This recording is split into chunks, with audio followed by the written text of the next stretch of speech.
The Virtual Boys have been playing Nintendo since they were little. These many years of experience have made them experts in the field, or at least they think so. Join them this week as they talk about expertly crafted retro-style games to experimental titles on the cutting edge of the indie games industry.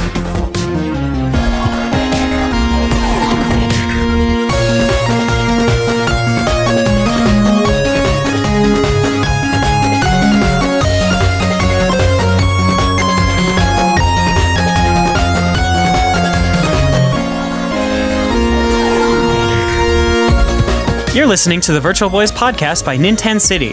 This podcast is done by four friends that talk about anything and everything Nintendo. Check out our website at nintendcity.com and be sure to follow us on your social network of choice.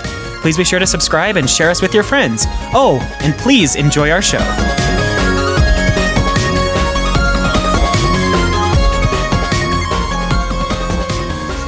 Hello, everyone, and welcome to the Virtual Boys podcast, a Nintendo podcast about Nintendo things. This is episode 66, and I'm your host, James. This isn't even my final form. Along with me, we've got Skylar. Stop trying to butter up the gamers. And Jordan. There's a new generation of gamers out there. At least let me introduce myself. And David couldn't make it here tonight because he's out getting ready for marching band. So we'll forgive him this time. Actually, I think this is the first time we'll be recording without David. I think it's actually the second. Oh, is it the second? Yeah, it's probably the second time. Oh, yeah, I think you're right. Well, yeah. It's still weird not having me here. So today we're going to be talking about the Nintendo's Nindies Showcase. We'll share our thoughts on some of the Nindies we find interesting and some we find to be interesting. Two different types of interesting there. Two different types of interesting. And then we'll go over our first impressions of Mario and Rabbids Kingdom Battle, which came out Tuesday of the week that we're recording. So yes. Give a little bit of love for that game. But first, we'll briefly cover how we've been and what games we've been playing recently. Before we start, just want to remind you to check out our Patreon page because these episodes are going up early as a reward for those that support us. That's patreon.com/NintenCity. Of course, if you want to talk about this episode, check out our Discord community at nintendo.city/Discord. All right, guys, so let's go ahead and start with Skylar. And how you been, Skylar? What games you been playing? Well, the past couple days I've been playing...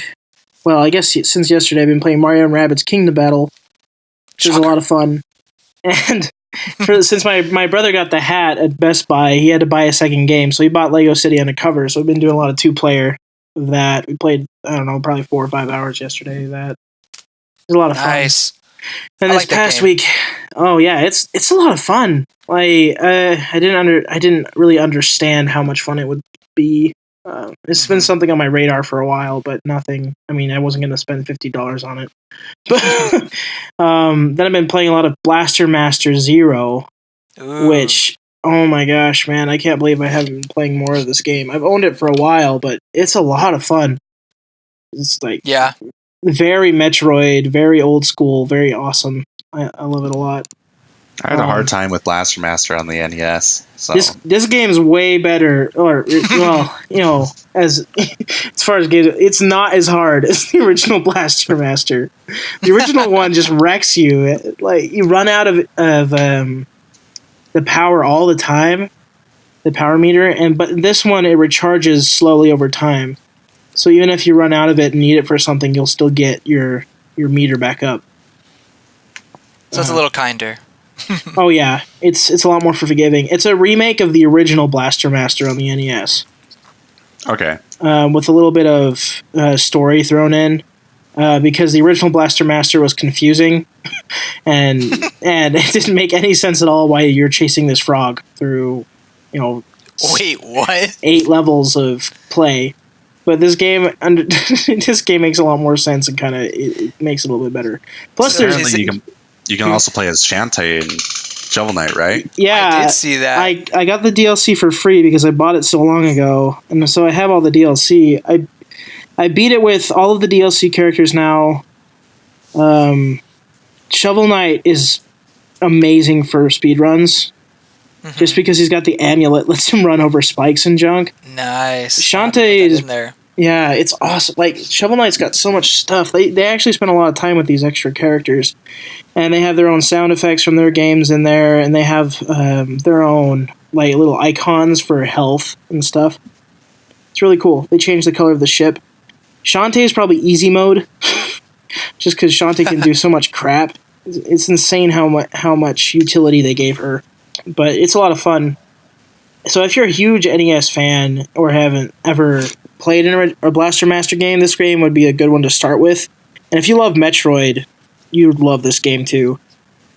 Very explorative. Lots of backtracking, but it's fast backtracking, and you feel more powerful as you play the game. You keep getting upgrades and stuff. You get some crazy stuff near the end. Nice. It's a lot of fun. I'll have to check it out then, yeah. It's only $10 on the eShop too, which No way. I think it's a steal, considering how you get. There's so many games on there for like 15 or 20, like half the value of this game, I swear. Which actually, that brings me to the next game. Mason bought Overcooked. Yeah, so I've been playing a lot of Overcooked with him too. Overcooked was a lot of fun. It's $20. I think $20 is a little bit steep. Maybe like. You think so? Maybe like 15. They do have the 2 DLC packs on there. Oh, do they? How much? Well, okay. They're like the 2, like the dinosaur theme and the Christmas theme. Yeah. Okay. So, I guess they do have that, but I see what you're saying. Like, I mean, it's fun, but I still wish it had online. yeah, that'd be a lot of fun. And then I've been playing some Sonic Mania. But I'll let George talk about Sonic Mania because he's a bigger fan than me. Although I did finish my Knuckles and Knuckles run, which was awesome, and they gave me a picture at the end of Knuckles reading a book called Sonic Mania and Knuckles to a bunch of animals. Really? Which is now currently my wallpaper on my computer. So, that is have you completed the game then? Oh, I finished the game probably five or six times. Well, no, now. like, have you 100%ed it?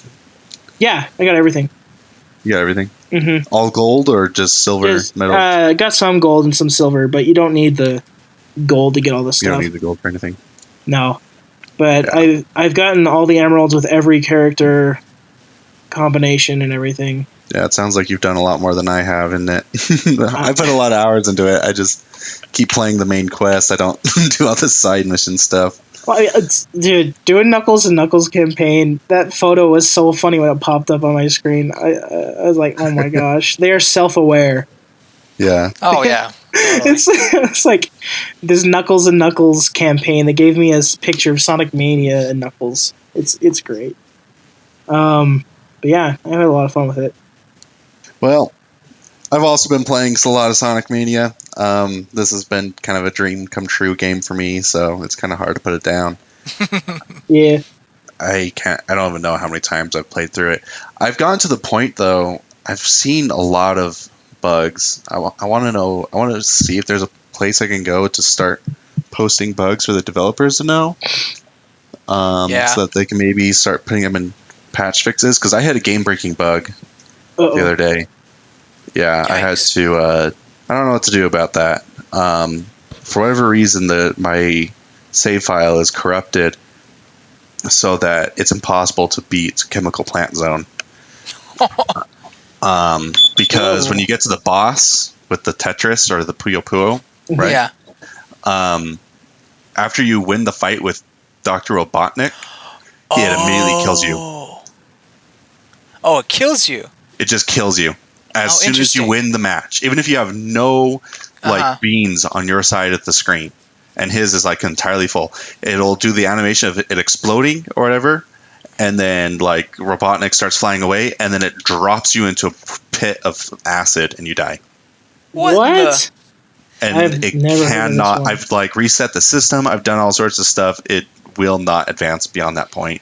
Weird. Okay, so real quick, I heard about a similar glitch in that something happens where when you beat Dr. Robotnik, you're like stuck in there. Like the game doesn't go any farther. You're just stuck there and you can't do it. You have to like reset the game or something. But this is different. it kills you. Yeah, it straight up murders you, and you're like, well, I guess I'll play the boss again. And you go and fight the boss again and die again. Oh my! It's kind of word. frustrating. I had 18 lives on that play. Jordan, I see. I know what your problem is. It's because you keep losing. You see, the objective is not to fill the Puyo Puyo Tetris to the top.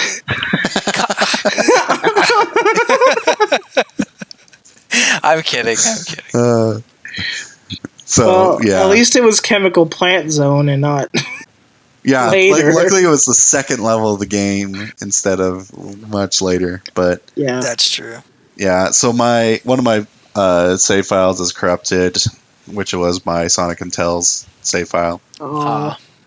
So I could select other stages. I just can't select Chemical Plant Zone if I plan to complete it. Oh man, there's this one weird glitch where I get with Knuckles. Sometimes he gets stuck in a wall, and then I keep jumping, and he just keeps going up and up and up and up and up and up at the screen, but stuck in the blocks. I've heard of that one. I don't understand. Like, one time I was scared I wasn't going to ever come back down, but then I entered some weird other part of the map. Set me back like 5 minutes of gameplay. Like I heard that you can like get to Sonic's area of the map, whatever. They're doing glitches like that with Knuckles. Maybe that's what happened. I don't know. But see, Knuckles' game is different than Sonic's. It's weird. Like they put a lot of effort into his. But some of the levels are they're on the same map. Most of them are. Yeah, like it's just Knuckles' area is just like below Sonic's or whatever. Yeah, it's just different planes. Mm-hmm. Mm-hmm. Which is interesting. And if you do that block thing, you can just go to the top of it, I guess. Yeah, there's one level that's completely unique to him, and then that's true. And then there's a boss that's completely unique to him too. I think there was multiple, weren't there? There might be a couple of them actually, but the one at the end of Lava Reef Zone Act 2 is definitely different. I think there's another unique one. Yeah, you get a unique boss in the first act of Saloon, isn't there? Or in both acts of Saloon, you get a unique boss. Yeah. You fight the same guy. The first act of Saloon is entirely different too. You fight the same guy in the second act. No, you don't. Yeah, it's the guy who shapeshifts. You sure? I don't think you fight that with Knuckles. Oh, it's the same guy. But I know the first one's different because the first one for Sonic was the Earthworm, right? Not the Earthworm. Yeah. You know what I mean. But I don't remember what the one for Knuckles was. Well, Knuckles is also a worm, but it's a different form. Yeah. Oh, okay, that's right. Well, anyway, there is a lot of glitches in the Switch version.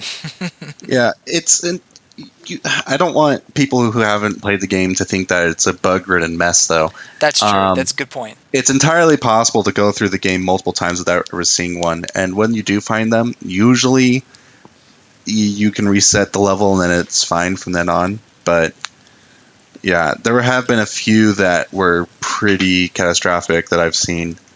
The one that bothers me the crap out of. So in Hydra City, there are some piranhas. And whenever they latch onto me, I lose input control on my character. I don't know how you're supposed to get rid of them. You just sit there and like suffocate to death because you can't even jump to like breathe from the bubbles. You just drown. Man, I have never encountered that. Neither have I. Go to Hydra City and test out the piranhas, and then come tell me that I'm not insane, please. George, I think your copy is just buggier than everyone else's. Well, I have a knack for finding bugs. Like last time I played through Fallout, whenever I play like a Bethesda game or whatever, I always keep a count to my side of how many game-breaking bugs do I hit. Oh yeah. And it's gotten to the point where my roommate's convinced that I should go and become like a professional bug tester for a video game company, because it's not just it's every game. I find bugs all over the place. If you have the gift, Jordan. My favorite was in Fallout 4. Basket. This is a bit of like a tangent, but in Fallout 4, my first playthrough of the game, it was like one of the first boss rooms or whatever. I ran in there, guns blazing, and I managed to kill the boss before the cutscene started. The boss dies, cutscene starts, and then I gained 30 levels. Whoa. Holy cow! And it was at the beginning of the game. It was just like, So you're done what do I do leveling with all up then? this? Isn't level 30 max? I don't think so in 4. It's been a long time since I've played. I got really close to max. It might have not been exactly 30 levels that I got, but it was... Okay. Yeah, Wow. I basically maxed out my character like in the first major encounter. That's hilarious. You're like, well, I'm going to destroy everything now. I'm just going to Easy unlock mode all the unlocked. doors. Everything is unlocked. Anyway, so moving on from Sonic Mania. Fantastic game. Love it. It's good to have Sonic back. I've also been playing some Mario and Rabbids. We'll get to that later with our first impression segment. And then I've also picked up Pokemon Sun again in anticipation for Ultra Sun and Ultra Moon coming out soon. Oh, nice. And instead of going through a Nuzlocke run, I decided I wanted to go through a monotype team. Ooh. And so I rolled a die to choose my type for me, except I excluded dragons because that would not be fun. And I got electric. And I also made a rule just to make it more fun to get a random electric Pokemon, which the randomizer gave me electric Geodude. So that was my starter Pokemon, electric Geodude. The Lowland Geodude or whatever, right? Uh-huh. And so I just barely got off the first island. It's been pretty fun. There's a lot of electric Pokemon on the first island I've discovered. Pichu, the Vikavolt thing. I forgot what its first form is called. Chargebug. Chargebug's the second one. Oh, what is it? Goo. It starts with the G. But anyway. Yeah, that one. That beetle thing. Yes. There's the cheerleading chicken thing. Or Oricorio or whatever. Yeah, I forgot about that one. And then Magnemite is also on the first island too. Right. So I already have almost a full team after just leaving the first island with just electric Pokemon. And then I came across a mud spray and it was horrifying. But its attack just keeps going up because it's wiping you. Yeah, it's just wiping me. And on top of that, it has super effective against all my Pokemon except for my Oricorio. And it has 4 times effectiveness against Geodude and Magnemite. So, oof. Ground types are not my friend. Yeah. But yeah, it's fun. It's enjoyable to go through Pokemon Sun again. This is the first time I've done a monotype team. I really wish I did Bug. I ran the randomizer for what would happen if I got Bug and I got Scyther. So no. Oh, well. What a jerk move, game. Randomizer. Man. Well, hey. I like electric's actually one of my favorite types, although it is very weak to ground. But that's its only weakness. Yeah, I mean, electric type is actually a really easy type to do a monotype team on. One of the scarier ones would probably be Bug or Ghost. That's true. Bug would be great. Would be scary. Ghost would be hard. You'd have like 2 Pokemon in the whole game. Yeah, you don't really get a whole lot of Ghost Pokemon until you get.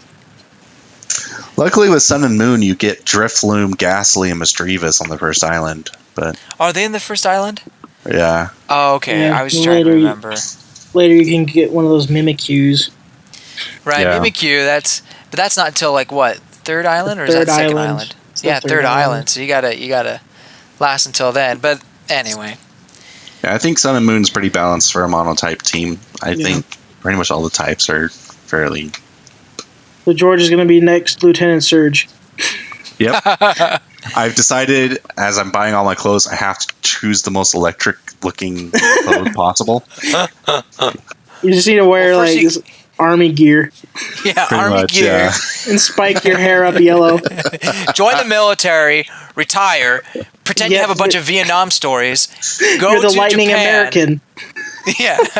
Open up your gym. It's a fun run, though, because I get to... in all my other runs of Sun and Moon so far, I didn't get to play with Vikavolt yet, which is one of the Pokemon that I really was interested in. Oh, man. Vikavolt's so cool. That's I also get to play with Alolan Geodude and Alolan Raichu. Yeah. Psychic Electric. So this is a really sweet typing for a run because it gives me access to certain Pokemon that I didn't play before.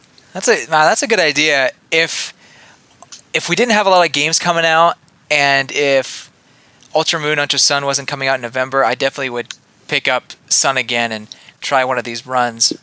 I might actually do a monotype run for my run of Ultra Sun and Ultra Moon instead of doing a blind Nuzlocke. That could be fun. It's probably a good idea. Yeah, the blind Nuzlocke may be too rough again. I don't know. Yeah. Okay. So I'll go ahead and talk about what I've been playing. Unless there's anything else you wanted to mention. No, I'm Jordan. good. Cool. So I've been playing a lot of Monster Hunter Stories, the demo. I got like 6 hours out of it until it kicked me out. So it's a pretty long demo in my mind. So my experience with Monster Hunter has been somewhat limited to the past 2 or 3 years, and I've enjoyed it. I haven't gotten extremely far, maybe 20, 30 hours in each game, which is very, very little time compared to most casual players of the game. So I'm not saying I'm a Monster Hunter expert, but I have to say, despite it being completely different from the main series, Monster Hunter Stories is really enjoyable. Imagine taking Pokemon and Yokai Watch and their feel and gameplay, and then mixing it in with or putting it in a Monster Hunter skin, and that's basically what you got here. I really like the gameplay. It's a lot better than Yokai Watch for sure.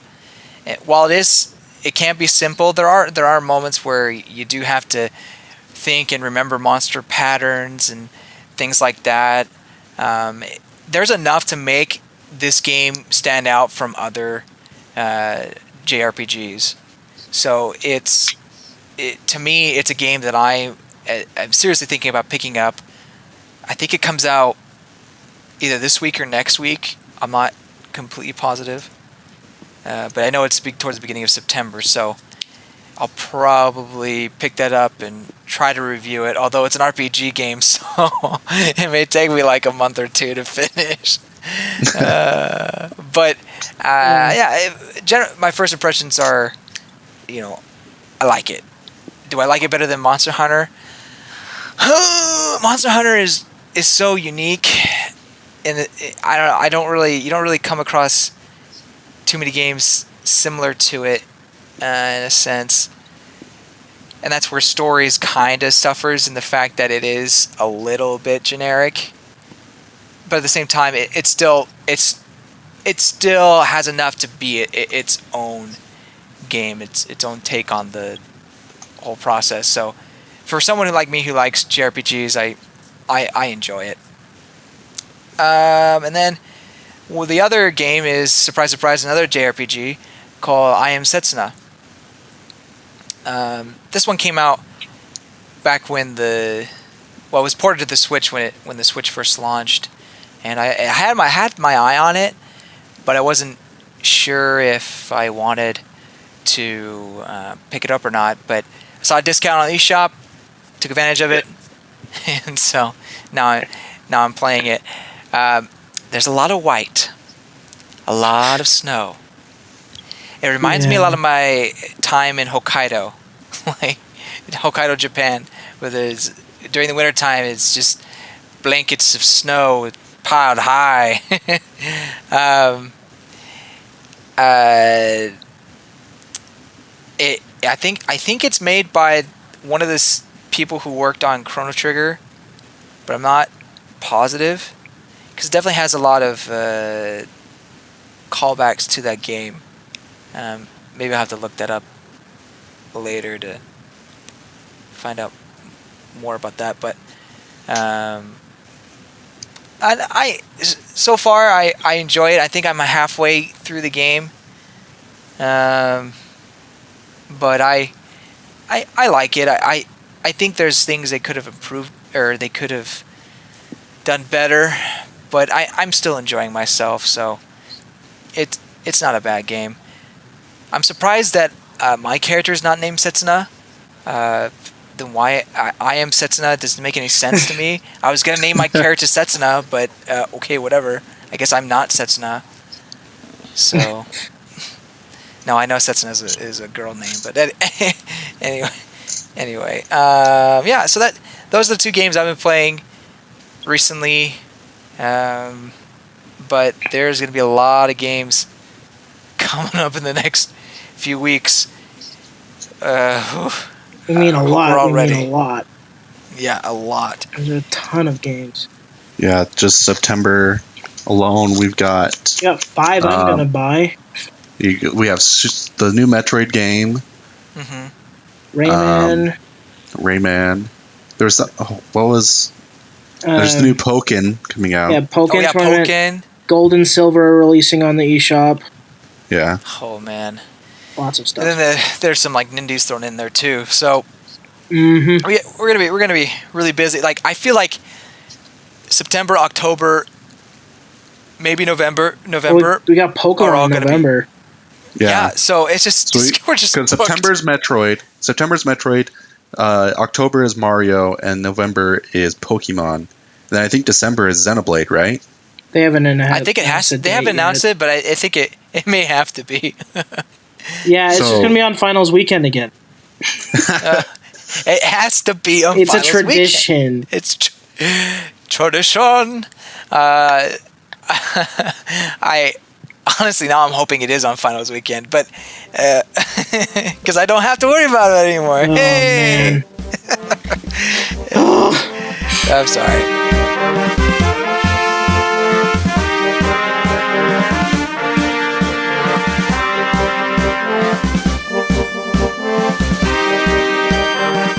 Hey everyone, it's your good friend David here, hopping in the middle of the episode, like I usually do, even though I wasn't here to record this full episode with my good friends James, Skylar, and Jordan.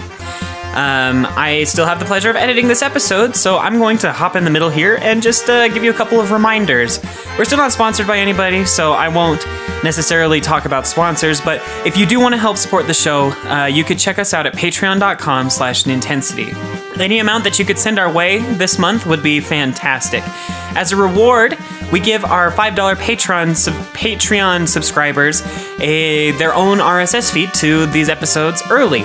This one didn't go quite as early up as I thought it would, but that's because I was busy with marching band, like James mentioned at the beginning of the episode. If you want to also help support us, you could go to our website and pre-order some of the games and Nintendo merchandise that's coming through some of our affiliate links. We are indeed affiliated with Amazon and Target and hopefully a couple other places in the near future. And if you want to make some purchases, just do it through a couple of the links that we've got there. You'll be able to find it on most of the product pages and some of our pre-order guides. I also would ask you to check out our website, not just for those guides, but for some of the news articles and other things that we talk about. We've been working pretty hard to make sure that there's a steady stream of content for you guys out there, so be sure you check it out. I'd also like to invite you to check out our social media. This is always a fun part for me to plug because we've been also working hard with our social media, especially our Twitter and Facebook accounts. You can find both of those by going to facebook.com/Nintensity or twitter.com/Nintensity or @Nintensity, whichever works for you, depending on if you're on mobile or on your computer. We've been posting all of the news as it comes out on our site, as well as all of our opinion articles and the show notes and all of that fun stuff. So please be sure to go check those out. You can also tweet about the show or post about the show on Facebook with the hashtag #VirtualCast. That's a fun way for you to help us spread the news about this show and get some more listeners, because we don't advertise the show in any way other than posting in our Facebook accounts and spreading the word. So you helping us spread the word would be great. Another way to help support the show is to go to iTunes. The iTunes podcast store has a review feature. If you could just spend a couple of minutes and give us a 5-star review, that would really help us climb to the charts and help other people find us. You can also just share this episode. You can share these show notes. You can share the link on our Podbean, whatever you want to do to get the news out there. that's pretty much all I have for this week. I'd like to thank Jordan, Skylar, and James for getting this episode done, even though I couldn't. And I'm also grateful to you, our lovely listener. So I'll let you get back to their discussion.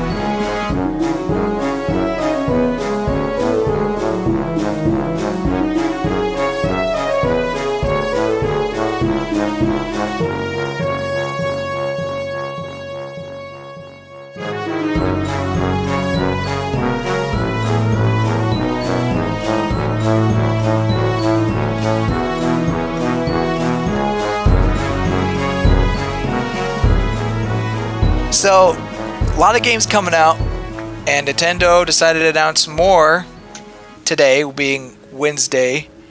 What is today? August 30th? Is that what today is? Yes. So, we wanted to go over the new games that they showed off. I mean, for starters, the Nintendo Switch has had a lot of indie developers coming to it recently, like a lot of Nindies coming, not just from the original showcase trailer they had, but just games here and there that either you heard of or you never thought that would be put on the Switch. Well, here they are. Just game after game. Well, I think game. it's kind of because it's so easy to port from the PC to the Switch. Yeah, I think it's great. I mean, these small developer companies are like, just take a look at the Switch hardware. It's like, yeah, we can do this. So I think maybe other companies like, well, Sony and Microsoft had to look at this and say, maybe we need to provide a better place for people to develop on our system. Although the Switch does have the handheld Yeah, I think the handheld has this part of it because if I recall correctly, the PS4 and the Xbox One are also really easy to switch from PC to. Oh, okay. Their system. Well, there you go. The Xbox One is just a computer. So Good point. They're both based off the x86 architecture. Don't quote me on that, but I'm pretty sure I remember reading about that some time ago. Mm-hmm. So I'm guessing it's the handheld. It must be the handheld functionality of it that is appealing these. Yeah, the handheld developers. functionality, and I believe Nintendo worked directly with. Oh man, I can't remember if it's Unity or Unreal. One of them, one and not the other, to just kind of have like a really quick and dirty way of just like pressing a button and having to export a game to Switch, and then you just have to optimize it from there. Mm-hmm.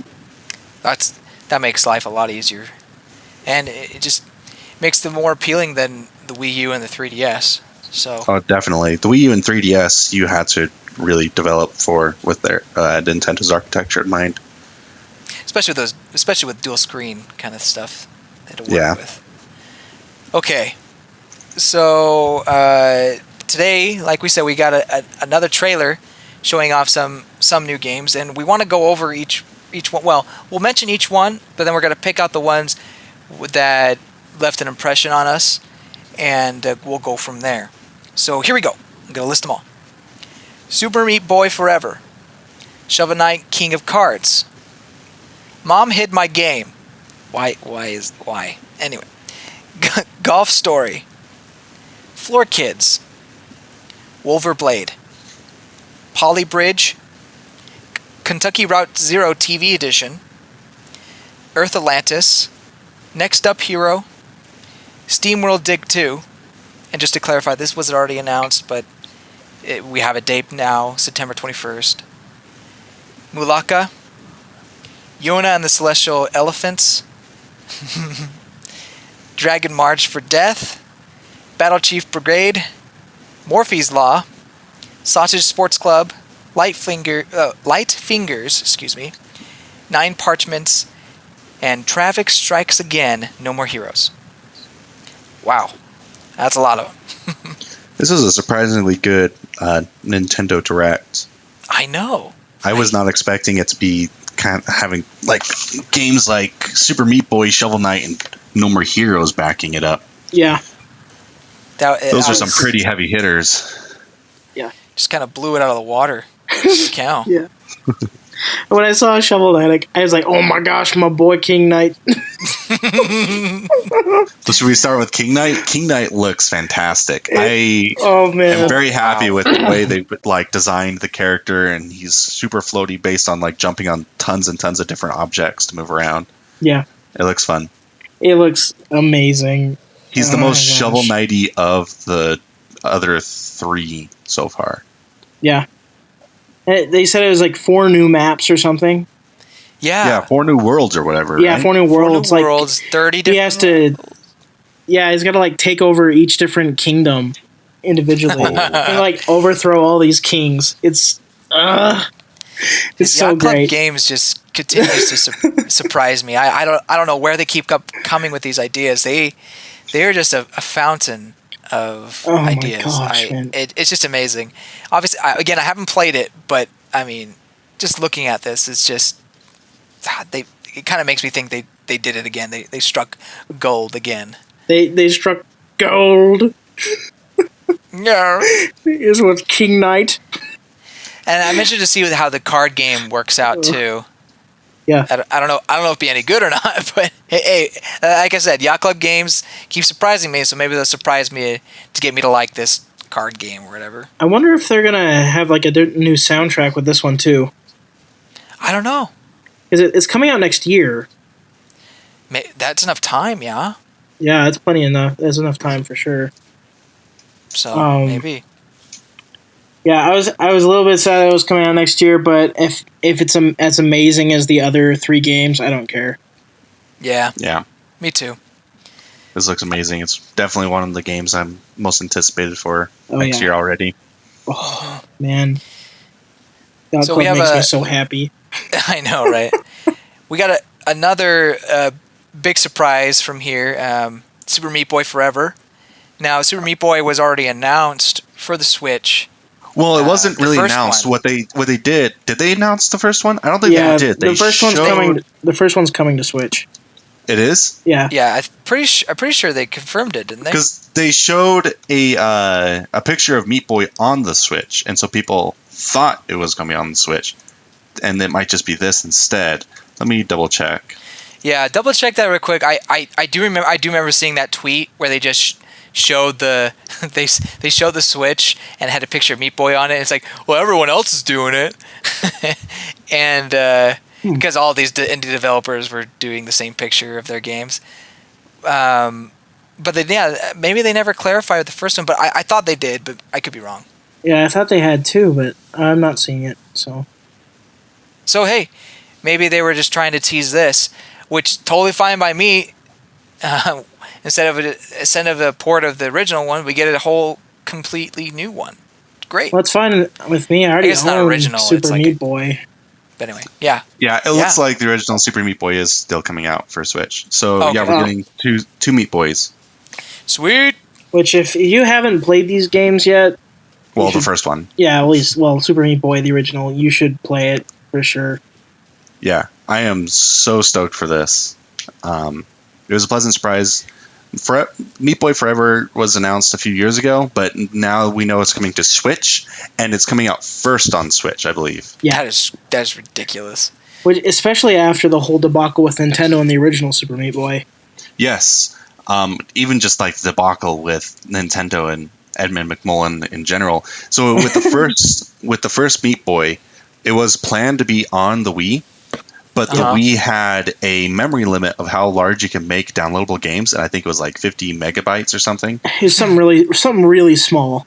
Yeah, and so the developer didn't want to make a watered-down Meat Boy and put that on the Wii, so it missed the Wii. Yep. And then later on, he wanted to put Binding of Isaac on the 3DS, and Nintendo said no because it had questionable religious imagery. I don't know what it is with Nintendo and religious imagery, but anyway. And so it definitely does, though. Yeah, and so it's just so interesting with the Switch. Isaac was launched with it practically. I don't know if it was on launch day, but it was in the launch window. Yeah, and now we're getting Meat Boy. The end is nigh, and Meat Boy 2 is coming on Switch first. So it's a huge reversal of how Nintendo has always been interacting with McMullen up till this point. and I love it. I love how things are going now because McMullen is a really creative developer. Yeah, I don't know if it's... I don't know what it is, but I feel like in general Nintendo has been so good, or in my mind, has been so good in how they treat these other developers or third-party people. I mean, I don't know if it has to do with this Barker guy, the new the guy who was doing the video today. They probably had he's like the head a change of paradigm or something. I guess so. He said he was like the penultimate director or something. Mm-hmm. So there must be some sort of change, like Jordan said, and that's great because I think sure the Switch is doing well, but this definitely, all the support and especially Super Meat Boy Forever is just gonna help Switch continue to grow. It's awesome. Oh yeah. Yeah, Super Meat Boy was one of my favorite games on the 360, so I am really excited for it for Switch, especially since now I can take it on the go. Meat Boy on the go, anywhere I want to go.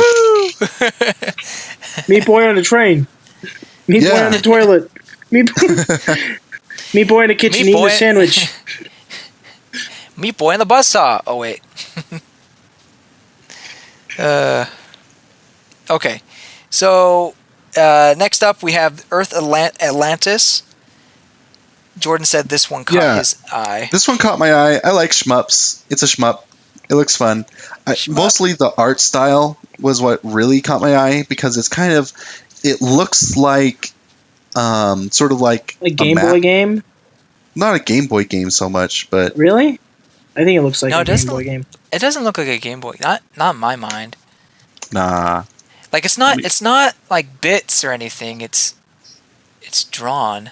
Yeah, it looks like it was drawn. It looks... Oh, yeah, okay, yeah. I guess when it was moving when I watched it the first time, it just looked like a Game Boy game. I don't know what it was. No, it looks like the old maps from when exploration was a big thing, a big deal back in the day. And so I love having interesting aesthetics with games, as I'll talk about with Rabbids and later on with my complaint about it. So having interesting aesthetics really catches my eye. I love shmups. It just looks like a kind of game that I'd be interested in. Now, I don't know. It could just end up sucking, but I think it would probably be really fun. And then we have Mulaka. Skylar, you mentioned that one. The one with the polygonal adventure style game. I don't know. So it looks like it could be fun. I'm just not a big fan of the art style. Yeah, the art style, and I saw some frame issues within the trailer. But I think, I don't know. Nintendo seems to be backing it pretty strongly, though. They seem to, as far as I could tell with the Direct, they seem to think that this is going to be one of like the big games for today. Yeah. And having that mentality along with like No More Heroes later on and opening up with Shovel Knight and Super Meat Boy, I think, I don't know, Nintendo is putting a lot of backing behind this. I mean, it looks fun. I mean, so the point is, it kind of looks like the Zelda kind of overworld exploration kind of thing, right? But you have a lot more animal, a little bit, right? But a lot more like animal transformations and things. Yeah. I'm not. I probably won't. The art style is what gets me. I can't move past it. It kind of bugs me to the point where I probably won't pick it up just because I don't know how long I could look at it. You know, I wonder, like, is this a style choice in the sense that we want this art direction because we like it, or is it more like, this is a cheaper way of doing things? I think it's a mix of both. Fair enough. Cheap, fast. I mean, these games, developers haven't had development units for Switch for very long. Some companies have had it longer than others, like Rocket League. Actually, Rocket League didn't get theirs till April, they said. I heard that too. So these games are being produced pretty quickly, so it makes sense that they'd have to cut corners where they can, especially with these indie studios where they don't have a ton of staff. No, I think it looks fine. Yeah. I'm just curious if like some of the movements just look kind of slow and clunky, but for the most part it looks fun and interesting. Kind of reminds me of Shadow of Colossus more than Zelda, to be honest. Yeah, I guess there's that one giant monster. There's a few giant monsters. I guess there was a few roaming around the world. That's true. There, now that I think about it, I will say will that the music be as good? Probably not. Probably. Shadow of Colossus is a masterpiece. This is probably just going to be a really fun game for the few months that it's out. I'm actually really interested. I think I'll definitely be picking this one up. I'm kind of concerned, looking through the trailer right now, I'm kind of concerned that there's going to be a lot of open spaces where there's really nothing to do. Yeah. Just because items seem really sparse on this map. But it could just be an early build. I don't know. That's true. It looks fun. Looks interesting. I like new ideas, and it's kind of new.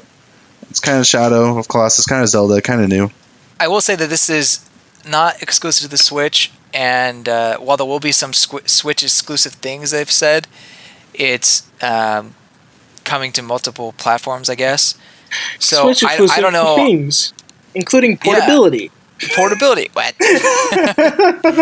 I guess that is exclusive. But I guess maybe they didn't have the Switch in mind when they're developing this. But anyway, maybe we can put that art style behind us and hopefully find a good game here. I don't know. We'll see what happens. Next is a game. I'm fine with the art style, but yeah. I mean, it was a bit off-putting for like the first 10, 20 seconds I was watching it. Because it does look really low poly count and simple, but I don't know. I think they definitely get their artistic vision across with what they have. It looks more interesting to me than Mario and Rabbids do. Wow. Just a foreshadowing for what I'll say later. Okay, so this next one is one that I thought was just absolutely adorable, and that's Yona and the Celestial Elephants. Besides it being kind of a silly title, it's not silly, but kind of like, what? I like it a lot because it reminds me of Zelda gameplay, but you're an elephant, and maybe it's gonna be a lot slower than how Zelda usually works, but that seems to be puzzles and action adventure type gameplay. So I'm looking at this. It looks like a game I'd be willing to at least try. Not exactly sure if it'll be as good as a Zelda game, but that they sold me with the elephant breathing fire. That was just wow. Fire. And it's a console exclusive, so hey, that's pretty nice. Another one that I saw that I actually think I saw like an early build for this game. I don't know where I saw it. I don't know if it was on an earlier trailer somewhere, but it weirded me out then, and it still does now. It's Morphe's Law.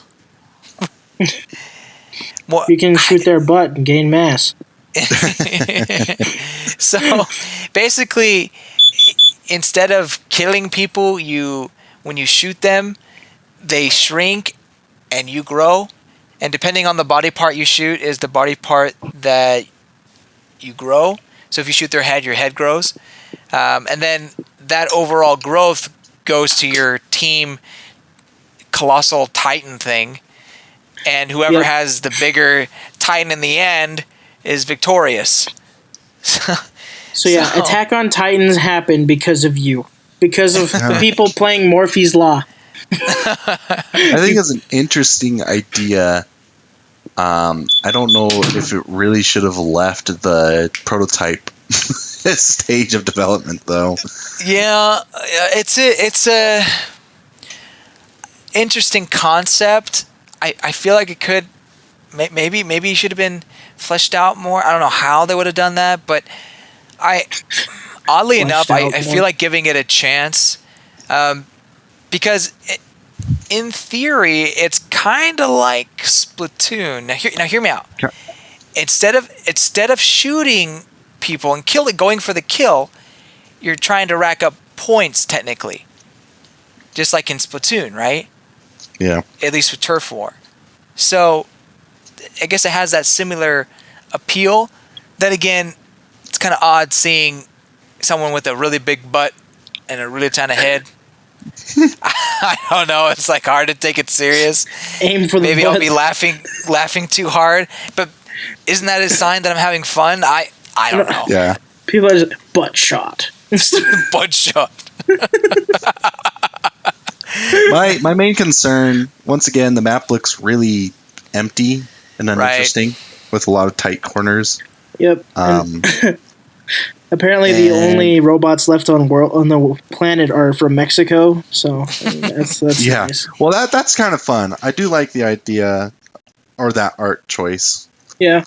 That's pretty cool. When I first saw the build, it wasn't Mexican themed or didn't have that theme going on. It was just red and blue robots. So, from what I remember. Anyway, go ahead, Jordan. Sorry.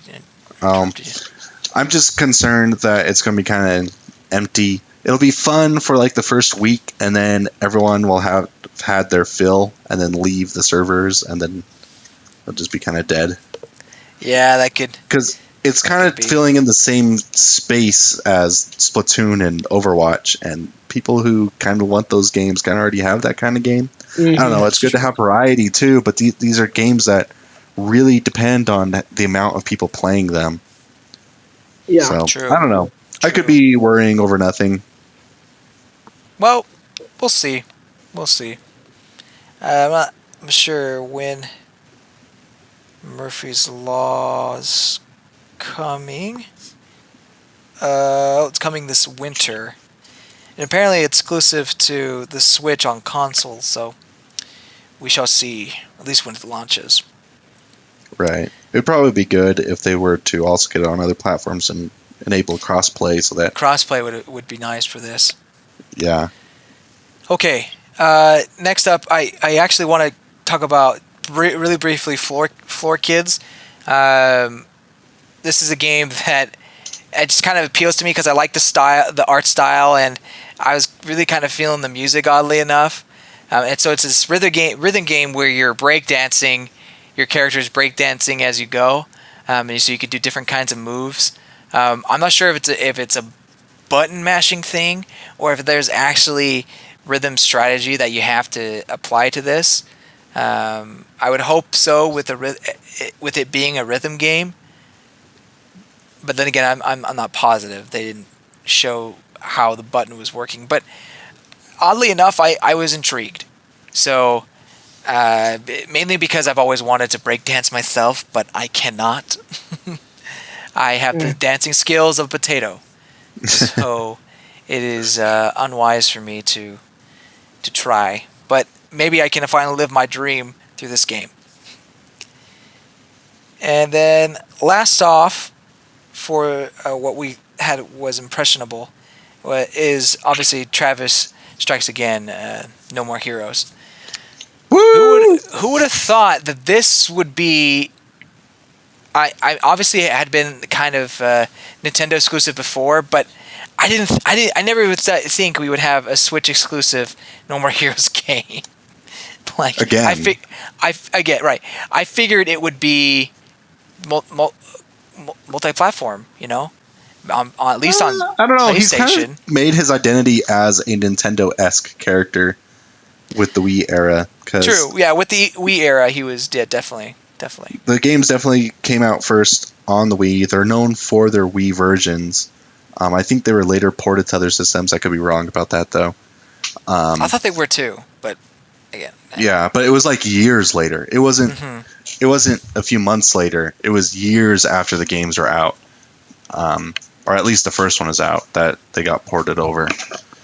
Right. It's been 7 years since No More Heroes 2, so this was a pleasant surprise.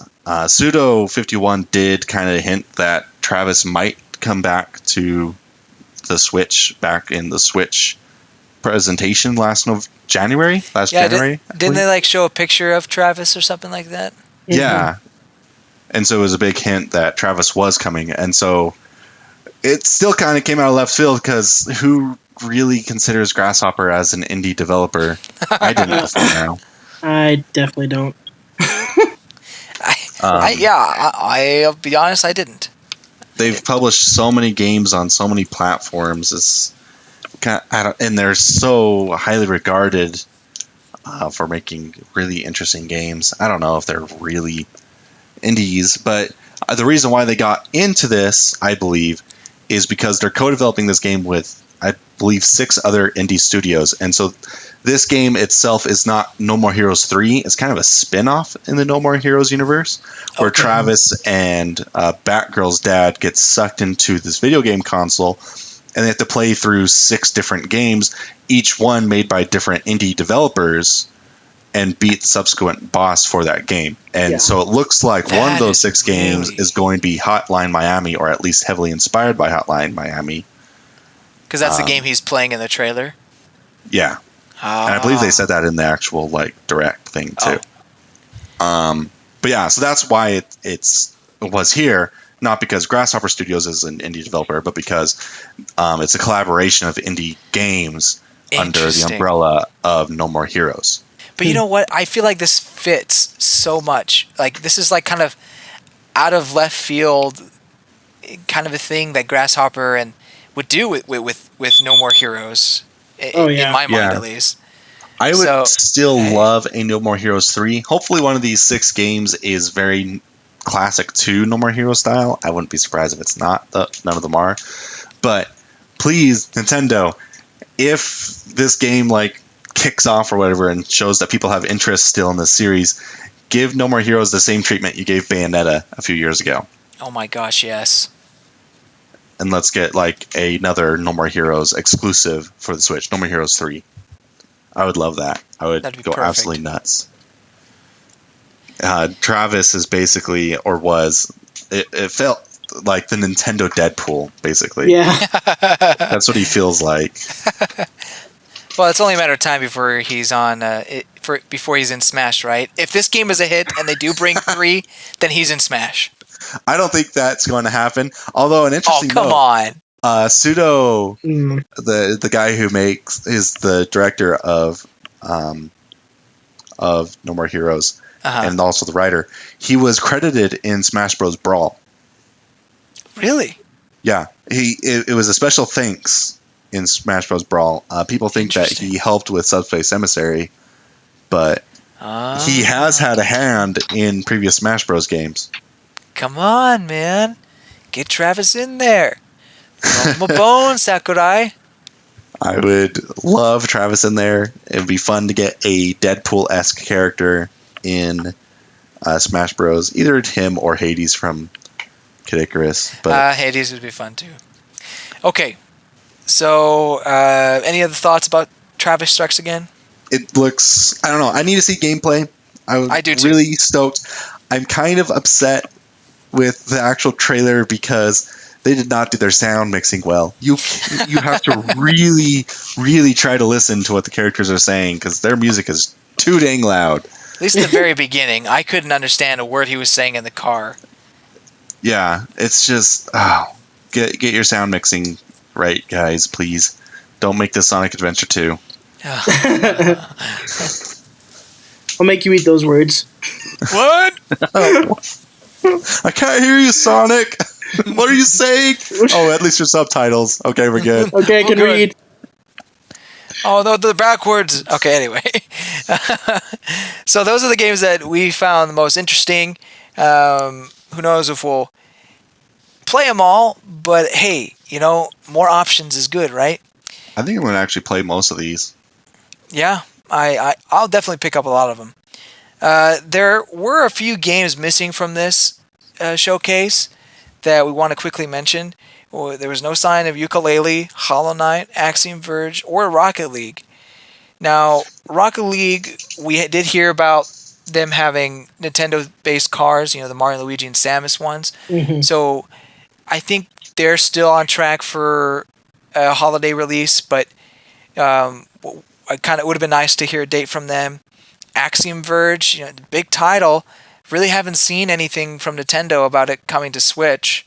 Yeah, Nintendo still has yet to acknowledge that the game even exists, I believe. Axiom Verge has done all their own press for the Switch version, which is coming out sometime in October. It's very odd. We talk about how Nintendo's doing really well with talking to developers, but they're kind of leaving Axiom Verge out to dry. It's kind of a shame. Maybe they're just intimidated by it because the new Metroid comes out next month, and the month after that is Axiom Verge. Yeah, Axiom Verge for Switch comes out October 17th. I have the game pre-ordered. It's almost exactly a month after Metroid. I wonder if they actually forced Axiom Verge to move from August to October because of that. Maybe. I'm just speculating here, but I wouldn't be surprised. Oh man, I'm excited to play this again. I actually have a physical copy of it. Yeah, I'm stoked. I'm stoked for it for Switch to have a physical copy and everything. Yeah, I love the game when I played through it. If you love Metroid, you need to play this game. Yeah. Speaking of Metroid-like games, Hollow Knight. I wanted to see more of it. I want a date. All it says is fall. When in fall? Come on. I've been holding off on picking up on Steam because I was promised a Switch version. Come on, Nintendo. Hollow Knight, where are you? Hollow promises. Hollow Knight looks sweet. I still have yet to play it. It's on my list to play for forever. It looks like if you were to take Metroid and Dark Souls and combine them together, it looks amazing. I'm so stoked. And it has bug people, and I love bugs. So Perfect. But then I think the one that just baffled me still is Yooka-Laylee. I don't think Platonic really knows when they are going to be able to get Yooka-Laylee out. I think they're trying to do two different things. They're one, trying to port it to Switch, and two, fix a lot of the problems that people had with the game. I wouldn't be surprised if it doesn't show up till like next fall. Which is ridiculous. I know they're trying to fix things in the other game, but it's like you had the window of opportunity to bring it to the Switch, and sure, the Switch is a different hardware, but it's not terribly difficult, is it? Compared, yes, there's a lot of things that have to change, but I feel like it shouldn't be taking. I think they're really I don't know. I think they're really trying to focus on optimization because there were a lot of problems with say the camera and stuff. Oh, right. No, and so they probably want to fix that because the Switch release for Yooka-Laylee may be their last chance for this project for Platonic to like move forward. Yeah. Well, there are a lot of people. I think they really want to get it right. Yeah, there are a lot of people who are waiting for the Switch version. Like I still haven't want to play it on the Switch instead of picking it up elsewhere. So yeah. I see what you're saying. Like this has to be good for it to be. At the same time, it just feels like it's kind of that the hype and the excitement for it have kind of gone away. But maybe that will change when they say, "Hey, it's coming in a week," and we fixed it. And we fixed it. And added another world or two. Now that would be amazing. If there is some new content like DLC to go with this game, that would be amazing. How long was the game originally? It was only 5 worlds, so that was one of the major complaints that it only had 4 worlds or whatever. Yeah. But you could expand the size of the worlds. Right, yeah, and then go back and play. People don't really want larger worlds. They want more worlds. Interesting worlds. It's like a Banjo, like an actual Banjo-Kazooie where you have several worlds to explore. Yeah. Yep. Okay.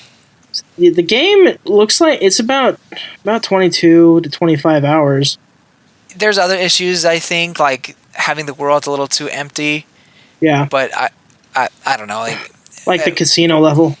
Oh gosh, There's just nothing there. There's just nothing there. But I'm willing to give them another chance. But if they wait too long, I may just be like, I have too many other games to play. So there's that. Okay. Yeah, there's no shortage this year. This year we are doing very well when it comes to video games. In fact, we have one that came out yesterday, Mario and Rabbids Kingdom Battle. We want to give our first impressions, and let's go ahead and go right into it. So, how are you guys feeling? Like, what did you think going into it, and what do you think after playing it for a few hours? Going into it, I had no intentions of buying this game until probably about a week ago or two, to be honest. It just doesn't seem like my kind of game. Yeah. It was what sold me the game was the trailer with the singing ghost, which I still haven't yet to get to in the game. Just because it felt really rare-like, and it does at certain times. It does feel like a rare game. It does, yeah. Which I love. I do have some issues with it. It is fun. It is funny at times. Sometimes you have to kind of dig for that humor, though, by reading descriptions of stuff.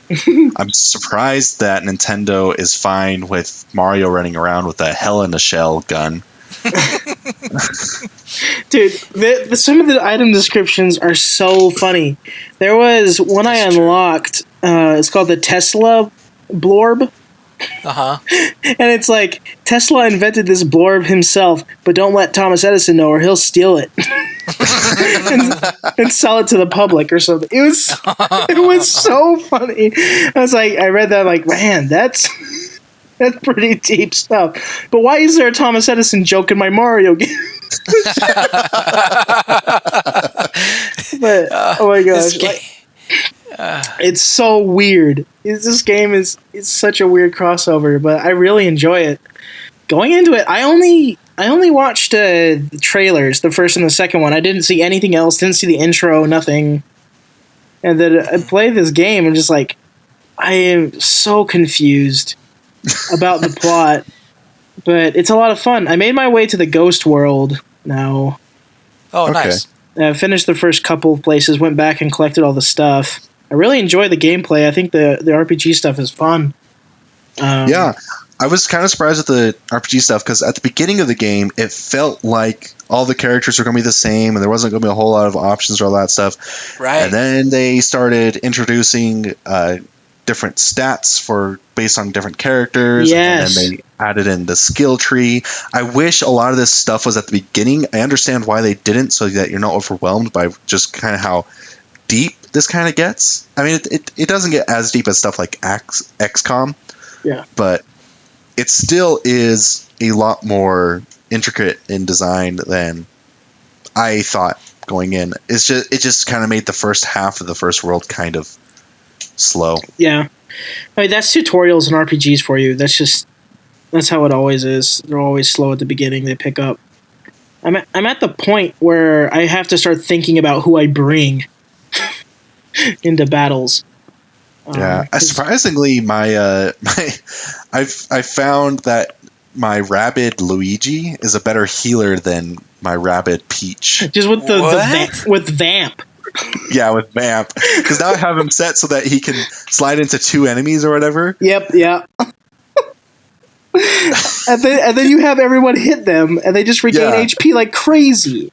Anytime I find like a smasher, it's just like, well, there's my like healing juice. Yep. I'm going to sap him dry. Oh, wow. Okay, well, that's okay. Thanks for the strategy, because I was just thinking I'll just use Peach as my healer, but or Rabbid Peach as my healer. When Rabbid Luigi slides into someone, all consecutive hits for that rest of that turn heal whoever hits that unit. Oh my word! Yes. And okay, smashers don't. You can increase that too. So I have it set to 40% of damage dealt to the enemy is what you get in health back. Yeah. Dang. And then they don't follow you if you slide into them either. Yeah. Which is kind of funny, because every other attack, they follow you and they'll attack you, but not sliding. Yeah, what you could do is you can slide into them with Rabbid Luigi, and then slide in with your other 2 units, and have the 3 spread out in like 3 different corners of the map. And then I have Luigi and Mario on my team, so I put them both to have their stare or whatever. Yeah. And I have one person shoot him, so it starts running to that person, and then bam, bam, he gets hit by the 2 stairs, and then usually goes down. Don't you think it's kind of funny they gave Luigi a death stare? Yeah, I think it's hilarious. It's hilarious. This game is just so self-aware, and it's like, this is not Nintendo. Like, oh no, definitely not. This game is not Nintendo. So real quick, I had the same impression going in, Jordan, for the most part. I didn't think I was gonna pick it up. like, I think I was talking to Skylar like a week ago. I was like, I don't know, man. I still don't know. And I started watching gameplay from previews and stuff like that. And usually I already know if I'm going to get a game or not before like previews and stuff go up. But this one, I saw it and I understood the battle more and that it looked fun. And I was like, okay, I think I got to get this game now. And I do not regret it one bit. I'm still like in the first world, but I'm just having a blast. I got Luigi, and it's a lot of fun just giving death stares to everybody. And gosh, I loved the first boss in the first world, or like the final boss in the first world. Yeah, I haven't gotten there yet, so oh my don't gosh. spoil anything. The music, the music. The music is so good. Oh my And gosh! the ending cutscene it was the first time like I actually started like bursting into laughter and. Like, oh my gosh! It was so funny. But this music feels very Greg Kirkhope. Well, it is. Is it? Yeah, it is. Greg Kirkhope. Oh, okay then. I was like, man, this feels just like you him. pinpointed it pretty well for not knowing. I was like, I don't know who wrote the music, but it feels like Greg Kirkhope. Well, so that kind of means, oh man, I think he's making the boss music. I don't want to say what it is for James so that he can see. Sorry. I think it's him remixing a game that he made in the past, right? Yeah, I think so too. It's his track. Yeah, right? it's his track for sure. Wow. I was like, oh, I'm excited now. Oh my gosh, man! Okay, that puts it all to bed. Then I know exactly who it is. But I was like, man, frick, this is really good stuff. Certainly better than his work in Ukulele. No offense, but yeah. This soundtrack is miles ahead. I swear, this one sounds exactly like a Grant Kirkhope game. Yeah, it does. It does. But it's funny because me and my brother Mason, we were joking earlier today. Like, we're surprised how much money went into this game, like how much cost that Ubisoft put into it. We were looking at each other, it's like they must have heard they were doing a Mario crossover and just like, you know what, throw all the money at this game, all the budget. Really? Yeah, that's how I feel. I feel like kind of the opposite. I feel like this game was really rushed out to try and get a Switch game. You think it was rushed? Yeah, I think the art style is really bland. Oh. It doesn't feel HD at times. Like even for early Wii U standards, I don't think it would meet Nintendo's criteria for even just like the brand new games at the start of the Wii U era. Really? Yeah, and I've had some serious frame rate issues. I've had the game freeze on me multiple times. Do you play it in docked mode or do you play it in handheld? Both. So when I first played it, I played probably 2 hours in handheld and then probably 3 hours in docked. Okay. I have a lot less issue when I have it docked when I have it in handheld. In handheld, the frames jump pretty crazy. When it was docked was when I got my both times when it froze. It froze? Yeah, the game froze on me, and Dang. It sat there for a while, and then it kicked back in, and it was like mid-character speech or whatever, and so the character was doing the sound effects for their speech, but the text didn't show up, and nothing was moving on the screen. Man, George, I think you're just really just digging up these glitches, man. Maybe. Because I haven't had anything close to that at all. So yeah, I don't know. And the art style it just feels so corporate. It feels exactly like a new Super Mario Bros. Game. Does it? In terms of art. Oh man, I was getting more like Mario Luigi vibes playing it. Really? Yeah, like just with all the mixing of the trees and all the rabbit stuff, like all the conglomerations, I thought it was really cool. I mean, it's probably not as good as they probably could have made it. Sure, but I like it. I think it's nice. So I like what they're doing. I like how they have all these characters and different objects in the overworld. I think that's great. But I also see where Jordan's coming from. There is this kind of like plastic look to them that isn't quite as good as you would expect from Ubisoft. But at the same time, Ubisoft or Nintendo. Or Nintendo. I don't know. It doesn't feel like it was put in the same classification as a AAA game from either studio.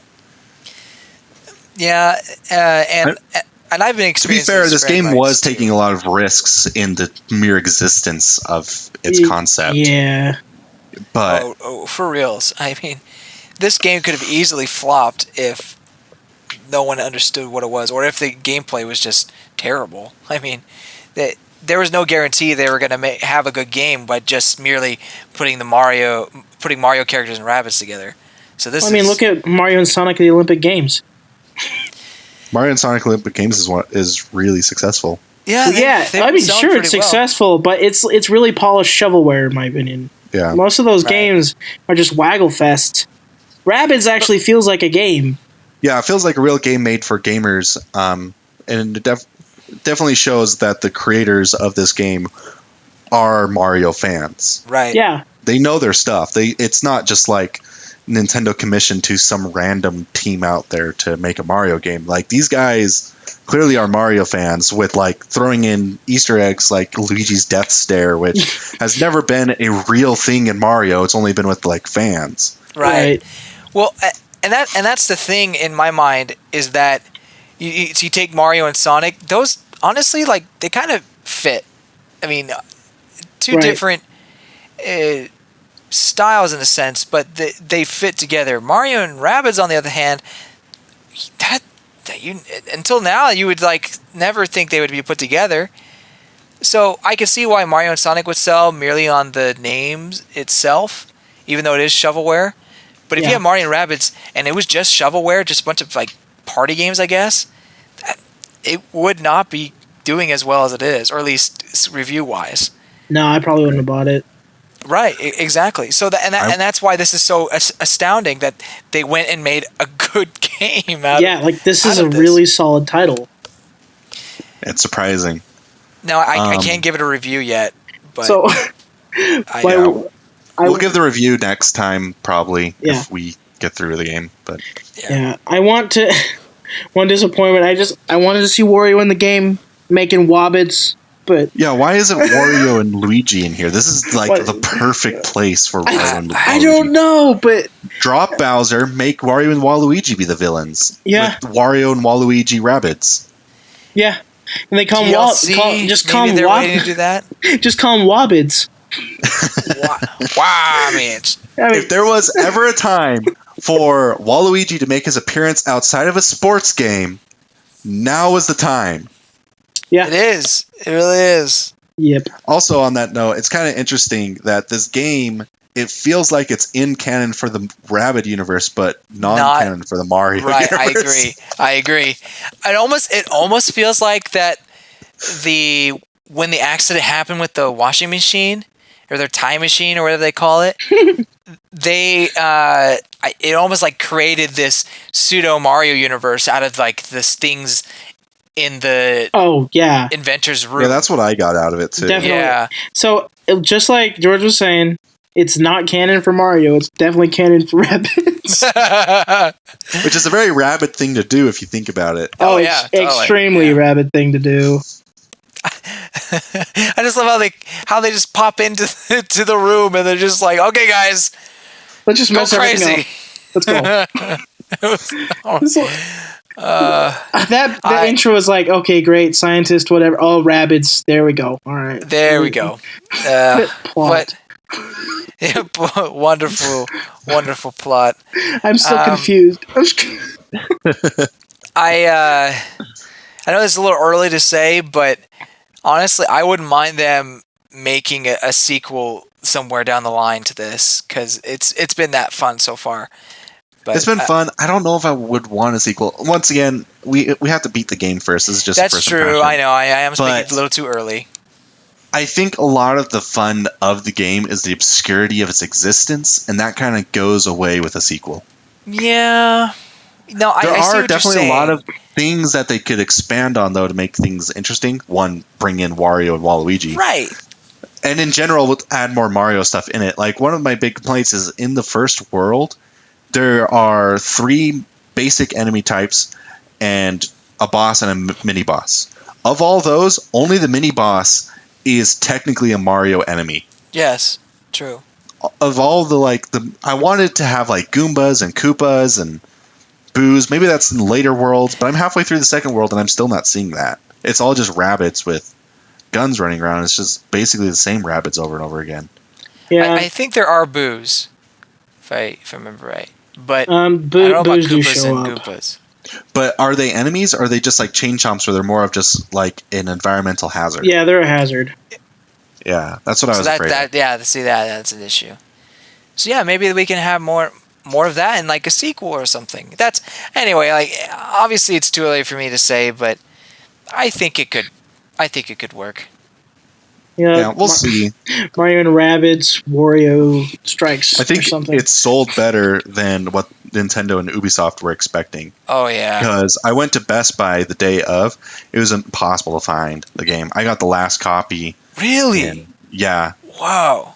And they had 3 different areas for displays for the game, and it was gone everywhere. Did you went to the Best Buy by that GameStop in the middle? I went to Best Buy in Provo. Oh. So it was my first time there.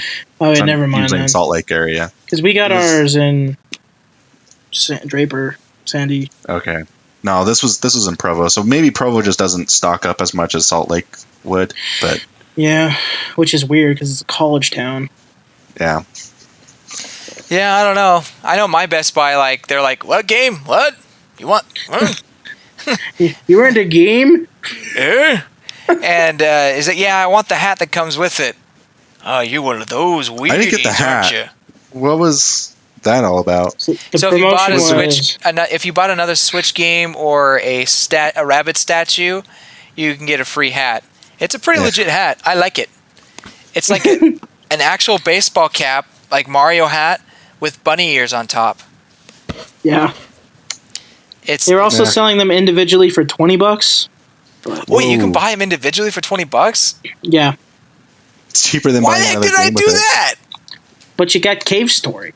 I did get Cave Story out of that. Which is basically the same price, and you get a game out of it. Yeah, okay. Thanks for making me feel better. Yeah, that's what I was telling Mason. I was like, don't just buy the hat. Go buy another game with it. You get the free hat and you get the game. Yeah, and I also have the Best Buy membership thing or whatever, so that all video games are 20% off for me. Yeah. Well, if you want the hat, you can still buy it, I guess. Maybe. They might be sold out now. I didn't see any hats when I was there. Because You have to ask. At the least Best Buy we had only had like 5. Oh, really? Yeah. And me and Mason were the first one to pick up Rabbids there.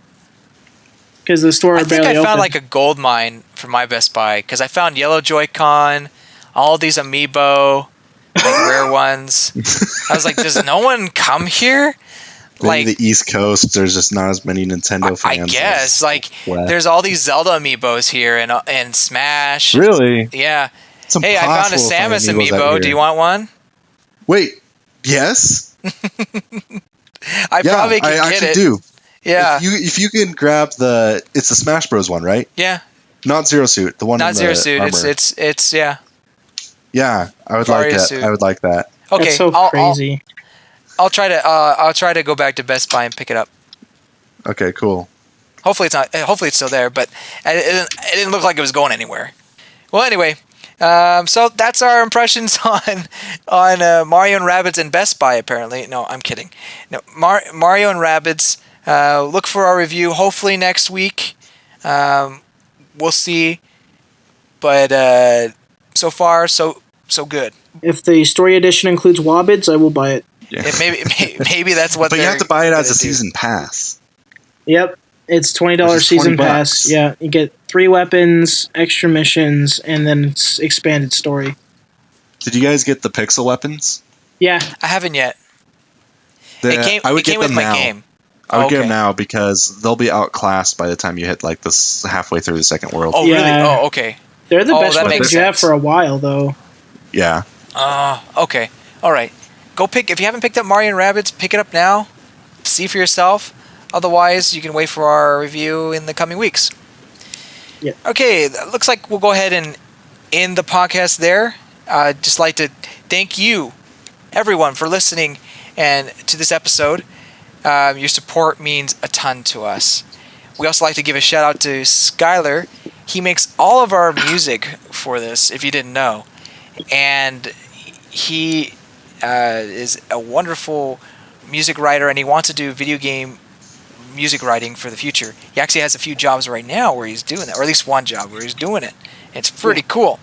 If you want to check out his SoundCloud, where he posts some of his stuff, you can go to soundcloud.com/Skytar. It's a 5, not an S. And you can check out some of his songs there. And I'd like to shout out to our patrons, Chris and Chase. Your support means a ton. If you want to join them, go to patreon.com/NintenCity. Remember, the episodes go up early as a reward for those that support us. And I'd like to invite you to join our Discord community. We're trying to set up a fun place for people to visit and hang out. Head to nintendo.city/discord to join us today. We'd also like to say thanks to David for all the website work that he does as well, from editing to coding. It means a lot. It does. None of this would work without him. And that's it. Thanks for tuning in to the Virtual Boys podcast this week. Don't forget to subscribe and rate us on iTunes. We also want to remind you to check out our website, nintendcity.com. David and I write a lot of news posts, and all 4 of us tend to write reviews, so you can check out our thoughts there. And you can even find our show notes. So this week's show notes are going to be at nintendo.city/EP66. And that's going to do it. Thanks for joining us. We'll catch you next time. Bye! See ya. Goodbye, you good people.